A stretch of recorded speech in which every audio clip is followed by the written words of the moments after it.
Continuamos compartiendo cartas sobre la mesa. Ingresamos al tema central de la noche. Posible flexibilización de medidas anti-COVID. Y para hablar sobre este tema, tenemos la participación del doctor Roger Carvajal, del Comité Operativo de la Universidad Mayor de San Andrés, Comité Operativo de Emergencias de la UNCE, el doctor Roger Carvajal. Reiteramos, posibles flexibilización de medidas anti-COVID-19. Adelante, Pepe Escobar. Gracias, Henry. Reiteramos la bienvenida al doctor Carvajal, quien nos va a dar más luces al respecto. Doctor, bienvenido nuevamente. ¿Se puede hablar ya de relajar, de flexibilizar las medidas de bioseguridad del tema del COVID, teniendo en cuenta que han bajado y ha bajado el índice de contagios? ¿Cómo está, doctor? ¿Cuál es el criterio al respecto? Un gusto, buenas noches, estar en Canal 13 otra vez. Bueno, para arrancar le voy a decir que no hemos deliberado esto en el COE todavía, entonces lo que le voy a decir es un criterio más bien personal. A ver, hay dos elementos que hay que considerar antes de hacer cualquier flexibilización. ¿Y qué es lo que han hecho otros países donde ya se ha hecho la flexibilización y se ha permitido que la gente no use barbijos en ambientes abiertos? Espero que se me esté viendo, ¿sí? ¿Cuáles son los dos criterios? Uno, que el pico baje al mínimo y se mantenga ahí al menos 4 semanas. Es un criterio que se maneja en muchos países. Y cuando ya no sube, pues quiere decir que está en ese valle que, bueno, se está haciendo sostenido. Es un tema. Pero eso se consigue cuando al menos un 80% de la población se ha vacunado. La vacuna es la que permite ese tipo de manejo biológico por parte del grupo humano, que en este caso es la población boliviana. Entonces, en Bolivia no estamos llegando a esos niveles de vacunación. Por lo tanto, habría que pensar que estamos a merced de que la gente se quiera vacunar, se cumpla ese porcentaje mínimo necesario y con eso ya se darían las condiciones para flexibilizar el uso de barbijos, sobre todo en espacios abiertos. En espacios cerrados todavía en muchos países se continúa con la medida porque sabemos que ahí se puede concentrar los aerosoles que tienen el virus. Entonces, estas dos condiciones, repito, porcentaje alto de vacunación y que el valle al profundo al que pueden llegar el índice de contagios sea el mínimo, pero sostenido por lo menos por 4 semanas. Si es así, es posible que se tenga que dar la medida, por lo menos esos son los criterios epidemiológicos que se están manejando en muchos ambientes. Así es, doctor, pero como usted decía, no se han cumplido ninguno de los dos parámetros, ni el 80% de vacunación y tampoco el otro punto al que usted hacía referencia. Doctor, esto hace tiempo era parte vital de cada uno de nosotros por el temor muy fundado que le teníamos y le tenemos al COVID. Sin embargo, se han ido relajando las medidas de bioseguridad, especialmente los jóvenes.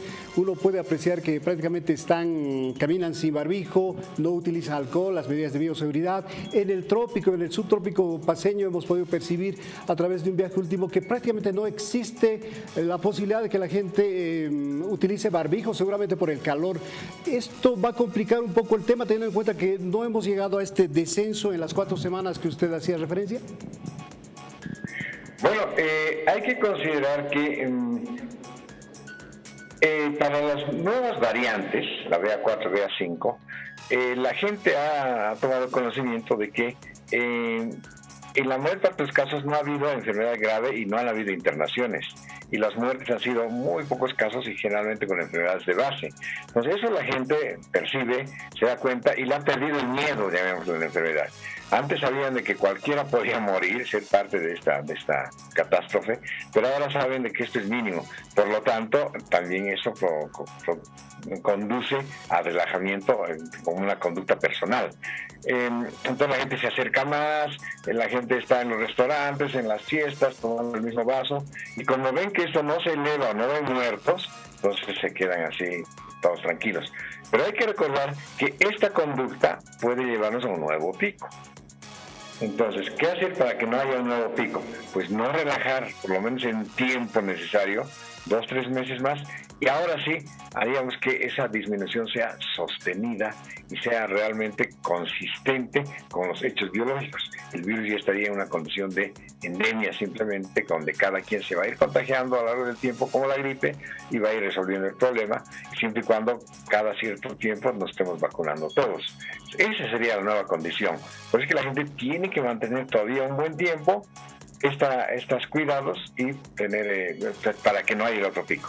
Ahora, ¿qué pasa en los ambientes rurales? Y yo he visto, hay gente que ni se acuerda del barbijo, al principio hubo una que otra persona y no pasó nada. Ahora, hay que reconocer que en estas áreas ha habido poca contaminación. Como la gente está viviendo al aire libre, poca gente está, digamos, en el ambiente tropical dentro de una casa. Si están con ventilador, con extractor, entonces siempre la probabilidad de tener una carga viral alta en un ambiente es bastante bajo, y eso ha contribuido a que la gente le pierda el miedo, ¿no?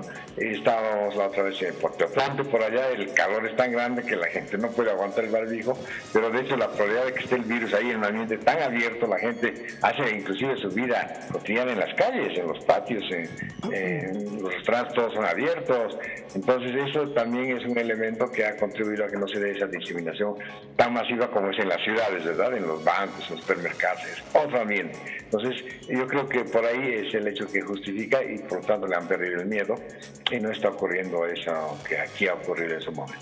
Así es, doctor, y es bien importante destacar el hecho de que usted recalcaba que precisamente no ha pasado la parte peligrosa del virus. Es probable que con este descuido de la gente se pueda volver un pico. El peligro no ha pasado, doctor, es importante reiterar eso. Sí, no ha pasado, y ¿sabe qué es lo que preocupa a muchos investigadores? Es que si se permite que el virus siga circulando, hay la probabilidad de que aparezcan mutaciones. Y en las mutaciones, cuidado, aparezca una variante que ya no...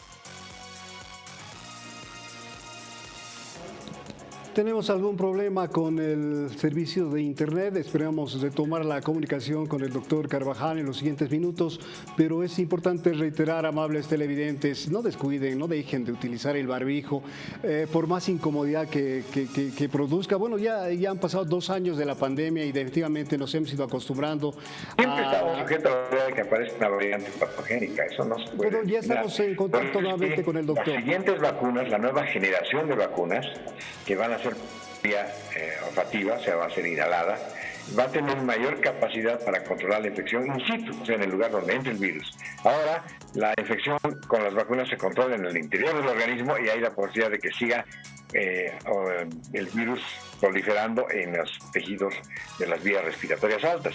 Por eso se dice que la vacuna no protege de la infección, protege de la enfermedad severa, o sea, cuando el virus entra ya al organismo y ahí se lo controla. Pero las nuevas vacunas esperemos que hagan aquello y ahora sí podamos tener más razones para la flexibilización. Así es, doctor, comentarle que en cierto momento hemos pedido el contacto con usted. Sin embargo, rescatamos el tema de la mutación que hacía usted referencia. Si descuidamos las medidas de bioseguridad, podría generar otra ola que nadie quiere. Doctor, y a propósito de las vacunas que usted hablaba, llegan preguntas insistentemente. Es respecto a la vacuna Johnson, que es de una sola dosis. En el tema de las otras vacunas, las otras marcas, evidentemente ha habido una segunda, tercera e incluso una cuarta dosis. ¿Cómo es el caso de la vacuna Johnson?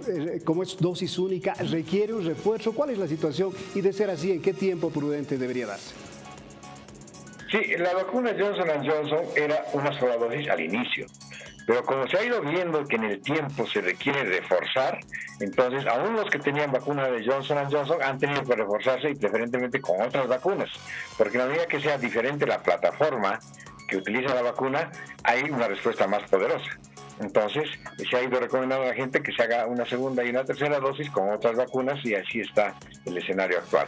O sea que la vacuna Johnson & Johnson ha servido al principio para una vez aplicada, así a las veces de una primera y una segunda dosis de otras vacunas. Pero con el tiempo se han necesitado refuerzos y se está pidiendo que, no obstante que se hayan puesto esa vacuna, que se sigan reforzando por lo menos 6 meses después. Así es, doctor. Entonces es importante destacar el hecho de que todas las vacunas son compatibles, ¿verdad? Es decir, por X marca, línea que se haya puesto inicialmente, puede ponerse Sinopharm, la rusa, eso es indiferente e indistinto y más bien se complementan, ¿verdad? Cuanto más diferente sea, se ha visto que la respuesta es más poderosa. Se ve que el aparato inmune a los elementos que acompañan al virus y montan una respuesta contra ellos, y que eso también refuerza mucho la posibilidad de dar una respuesta mayor, más eficaz y más eficiente. Así es. Doctor, ahora, ¿qué hacer con esta actitud de indiferencia de la sociedad boliviana respecto a las vacunas? Usted decía bien claramente que un poco el boliviano le ha perdido el miedo a la enfermedad, teniendo en cuenta que las tasas de mortalidad han bajado. Hoy día pasábamos por el Prado y veíamos con mucha lástima que los puestos de vacunación estaban desérticos, solamente el personal médico estaba ahí, pero no había ni un ciudadano que se aproxime a ponerse la segunda, tercera o la dosis que le corresponde. ¿Cómo podemos combatir, concientizar a la sociedad en este respecto, doctor? Bueno, lo que siempre hemos recabado por parte del gobierno no ha tenido una estrategia comunicacional contundente. Tendría que ir a los espacios periurbanos, tendría que ir a las ciudades pequeñas y a los pueblos con esta capacidad de convencer a la gente. No está visto la posibilidad de que seamos de una manera obligatoria, autoritaria, pero la capacidad de convencimiento tiene que estar ahí. Los mensajes de las autoridades, pero no solamente a nivel nacional, también a nivel de los pueblos, los alcaldes, todos tienen que estar persuadidos de que esta es la política del Estado boliviano, y por lo tanto tienen que ellos reproducirla en cada uno de esos lugares y ver de que la gente aumente en esa proporción. Y además hacerles notar que mientras no tengamos un porcentaje mínimo, 80-85%, no vamos a soltar las medidas de bioseguridad. Entonces ellos mismos estarían trancando este proceso de flexibilización. Entonces es importante la estrategia comunicacional, y ustedes, los medios, tienen que estar a disposición de aquello para ir convenciendo a la gente. Así es, tema complicado sin duda. La expectativa es llegar al 80%. ¿Cómo ve a nivel nacional el tema, teniendo en cuenta que la mayoría de los departamentos, las capitales de departamento también, han bajado en la incidencia de estos casos notablemente, pero el Beni aparentemente es una situación particular? ¿Qué lectura tiene usted de eso, doctor? Sí, es importante que la gente tome conciencia, y eso es a partir del conocimiento. Porque cuando se le dice a la gente tienes que vacunarte porque sí, pero la gente no lo asume. En cambio, cuando se le explica el proceso biológico, cómo ocurre esto, inclusive se le tiene que explicar por qué están ocurriendo estas pandemias. Estamos invadiendo el hábitat de los animales silvestres, y ahí hay otros virus que nos pueden atacar también y convertir en otras pandemias. En Bolivia tenemos enfermedades virales gravísimas por afectar el hábitat de los animales silvestres. La fiebre hemorrágica, por ejemplo, el hecho de que estemos quemando selva, aumentando la frontera agrícola para el ganado, estamos poniendo en riesgo, y eso tiene que decírselo a la gente, pero explicándosele con conocimiento, con figuras, con esquemas, convenciéndolas, porque solamente el conocimiento empodera a la población para tomar actitudes, inclusive de interpelación al Estado o de cambiar ellos mismos de actitud. Es importante la transferencia de conocimiento, y ahí tienen que estar universidades, colegios, los organismos de salud, etcétera, transmitiendo ese conocimiento y convenciendo a la gente, no nada más instruyendo, porque ahí la gente más bien se revela y hace lo contrario. Entonces es importante ese empoderamiento a través de el saber, del conocimiento, que tiene que venir de autoridades, y a través de también los medios, en la educación no formal y en la educación en el colegio. Tienen los niños que dominar la temática, inclusive van ellos con sus padres y les cuentan cómo estaba la situación, lo que han entendido, y ahí va cambiando la situación, como ha ocurrido en los demás países. Entonces tenemos que llegar a un nivel de cultura y educación suficiente para que esto se revierta. Así es, sin duda importante el papel en conjunto que deben abordar las autoridades de gobierno y obviamente los medios de comunicación. Canal 13 Televisión Universitaria está en esa campaña permanente. Volviendo al tema del gobierno, doctor Carvajal, ya hemos tocado el tema del barbijo. Se habla ya de que hasta el 31 de este mes va a ser el horario continuo, y después se retomarían las actividades normales en horario discontinuo, es decir, partido. ¿Eso va a tener alguna incidencia de consolidarse así? Yo creo que la medida del horario continuo ha sido precisamente para evitar más contagios que ocurren por el transporte. Cuando la gente está yendo y viniendo en micros, etcétera, la probabilidad de exposición al virus es mayor, y por lo tanto se ha reducido con esto, ¿no? Entonces ahora se vuelve, digamos, a un esquema anterior, porque eso conviene a las instituciones. porque hay que reconocer cuando el grado es continuo se trabaja menos, ¿no? Mucha gente se baja de almuerzo, hace 2 horas y en realidad en lugar de trabajar 8 se han trabajado 5 o 6 horas.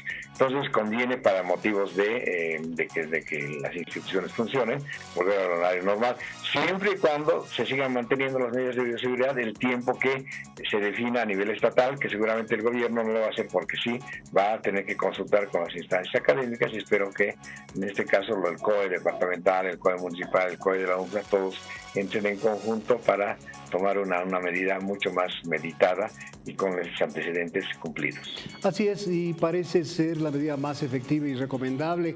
Al parecer aquí la premisa de todo boliviano, de todo ser humano, debe ser la disciplina, ¿no? Disciplina en la cobertura que tengamos a través del barbijo, la higiene de las manos, permanentemente estar protegiéndonos contra el virus, porque eso implica una responsabilidad para con nuestros mayores y menores, ¿no? Si vale el término, porque quizás sean los más vulnerables nuestros seres queridos, los abuelitos y nuestros niños. Hay que implementar una fuerte dosis de disciplina personal y familiar, ¿verdad?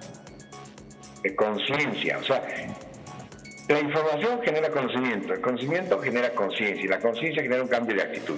Es lo que se quiere, que la gente a partir de este flujo de información y de conocimiento cambie de actitud, cambie inclusive ellos mismos en un nuevo estilo de vida para que sean más resistentes a cualquier de estos tipos de enfermedades que están atacando permanentemente, controlar el estrés, mejorar la dieta, hacer ejercicio, todo eso tiene que ir de manera conjunta como un gran paquete y además en los ambientes siempre ventilados sabiendo que la carga viral se concentra donde está mucha gente sin que se mueva el aire.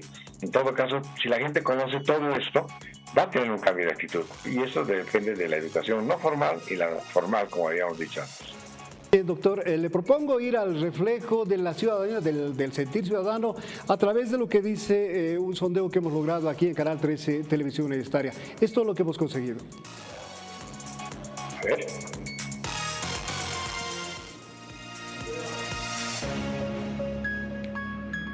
Sí, en los espacios abiertos más que todo, ¿no? Hay veces muy molesto estar con la mascarilla todo el tiempo. Sí me parece aceptable, ¿no? Diremos que se pueda dar esa clase, ¿no? Que se pueda dar esa clase de aspectos, diremos, para que podamos ir un poquito dejando también, ¿no? Las medidas de bioseguridad.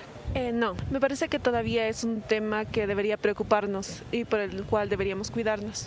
No estaríamos de acuerdo porque ahorita el COVID todavía está vigente y nos va, está molestando a todos. No ha desaparecido completamente y todavía está la gente enfermándose y demás.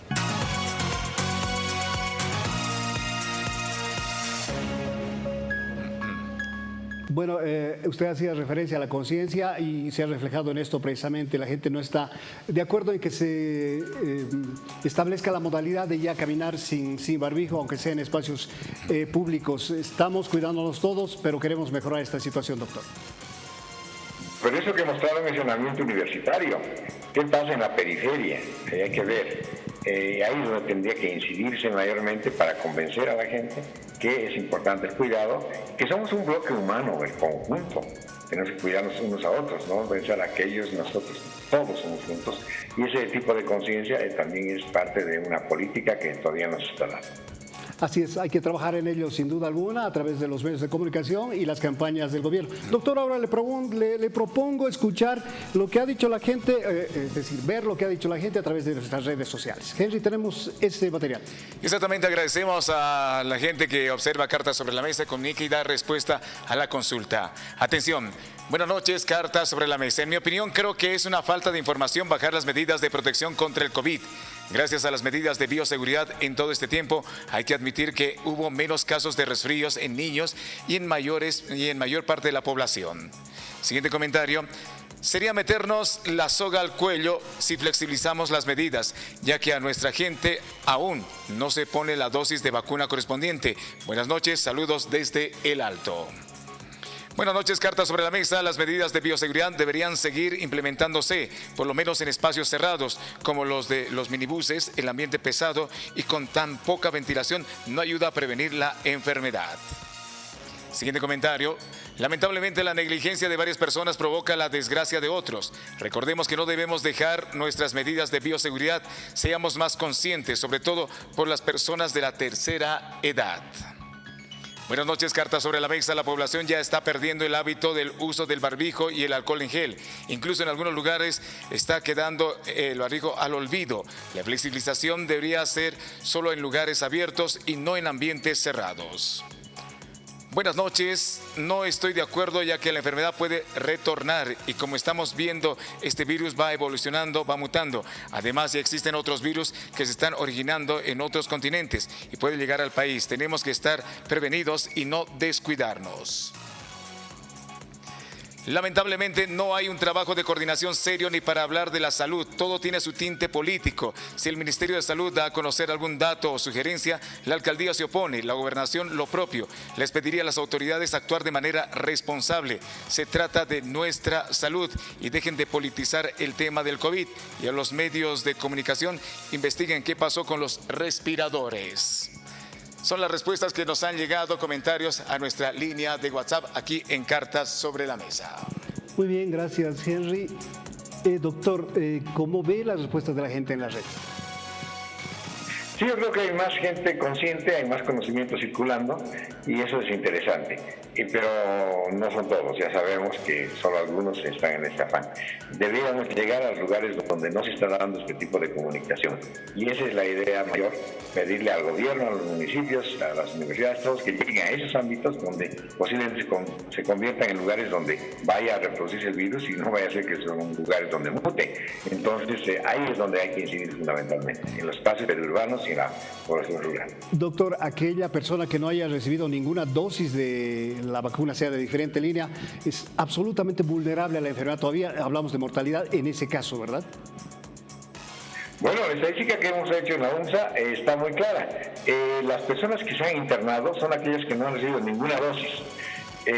Muy poquitas han sido las que han recibido una dosis, menos las que no han recibido dos, y de los que han recibido 3 dosis, ninguno se ha internado. Eso dice claramente que la vacunación ha funcionado, por lo tanto los que no se han vacunado son los más vulnerables y si tienen enfermedades de base o son obesos o no hacen ejercicio, pues van a caer en algún momento y esperemos que no sea con gravedad porque sabemos que no tenemos toda la infraestructura para manejar los casos severos en terapia intensiva, es muy relativo, y por lo tanto teníamos que cuidarnos nosotros bajo esos criterios. Ahora, las personas que han tenido la fortuna de salir de esta enfermedad cuando todavía era un peligro inminente, absoluto, están sopesando las secuelas de la enfermedad, ¿no? Porque, es decir, uno no queda absolutamente sano del todo. Sí, se ha instalado algo que a nivel mundial se llama el COVID largo, long COVID o post-COVID, donde se aprecian una serie de síntomas y signos en los cuales la gente sigue teniendo después de haber tenido la enfermedad. Inclusive después de haber tenido enfermedad asintomática, aparecen algunos síntomas posteriormente. Y se ve que hay fatiga, hay artralgias, hay dolores de cabeza, hay anosmia, o sea, una pérdida del olfato y del gusto, hay pérdida del equilibrio, hemos visto en algunos casos. Todo esto dura algunos meses y en algunos está durando ya bastantes meses y es motivo de preocupación porque no se conoce el mecanismo. ¿Qué está ocurriendo en realidad? ¿Seguirá el virus adentro? ¿O será que hay una respuesta inmune contra el virus que también nos está atacando a nosotros como una autoinmunidad? Eso todavía se está estudiando y esperamos que pronto tengamos la respuesta. De todos modos, la gente tiene que cuidarse y cuando los síntomas duran mucho tiempo, tiene que ir al hospital, tiene que ir al médico para que hagan el manejo correspondiente. Porque no vaya a ser que la gran parte de la población esté con COVID durante muchos meses o eventualmente años y tengamos una población enferma. Esperemos que no sea así y que las consecuencias pasen en un tiempo determinado y hay que ver también de acuerdo a conocer a cómo se conocen los mecanismos, cuáles serían las medidas correspondientes para que no aparezca el post-COVID y eso es algo de lo que todavía no tenemos mucho que decir a nivel de la ciencia. Claro que sí, doctor, porque pese a que la pandemia ya está más de 2 años, el COVID sigue siendo una enfermedad nueva y hay cosas por descubrir, ¿verdad? Sí, la mayoría de las cosas no se conocen en el COVID. Es una cosa que nos ha agarrado de improviso con cosas que realmente y de manera muy alarmante no se sabían hasta antes, y aún ahora se están descubriendo mecanismos inmunitarios, mecanismos bioquímicos, mecanismos de daño nuevos que no estaban previstos anteriormente, y bueno, ha servido mucho para que la biología de las enfermedades virales se renueve en este tiempo con cosas bastante nuevas e interesantes. Así es, doctor, ya en la recta final retomamos el consejo suyo desde un principio de esta entrevista, que hay que tener conciencia en este sentido para con nosotros y para con nuestros familiares. Su despedida, doctor, a propósito de este consejo. Sí, la conciencia no solamente es vinculada al tema del contagio y a cuidarnos unos a otros, también es el tema de saber fortalecer nuestra capacidad de defensa. Y no voy a cansarme de decir permanentemente a la población, es importante un cambio de estilo de vida. Esa dieta diabetogénica permanente llena de carbohidratos, de comida chatarra, de papa, arroz y fideos, es lo que está llevando a la gente a que tenga mayor posibilidad de inflamar inflamar sus tejidos ante cualquier enfermedad viral. La contaminación ambiental, sabemos que libera sus partículas llamadas PM2.5, la contaminación por la quema de biomasa en la quema de los bosques, todo eso llega al pulmón y predispone a enfermedades virales de una manera más severa. En la dieta, por favor, fundamental, comer mucha más verdura y fruta, y el ejercicio es extremadamente importante, y el manejo del estrés, que a veces depende de uno mismo y saber programar su problemática.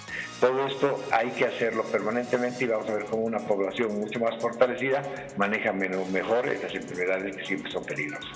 Muy bien, gracias, doctor. Fue muy grato sin duda tenerlo en el programa y seguramente va a estar en las siguientes oportunidades. Henry, entre tanto tenemos más ya en la recta final de Cartas sobre la Mesa. Recta final del programa y a continuación...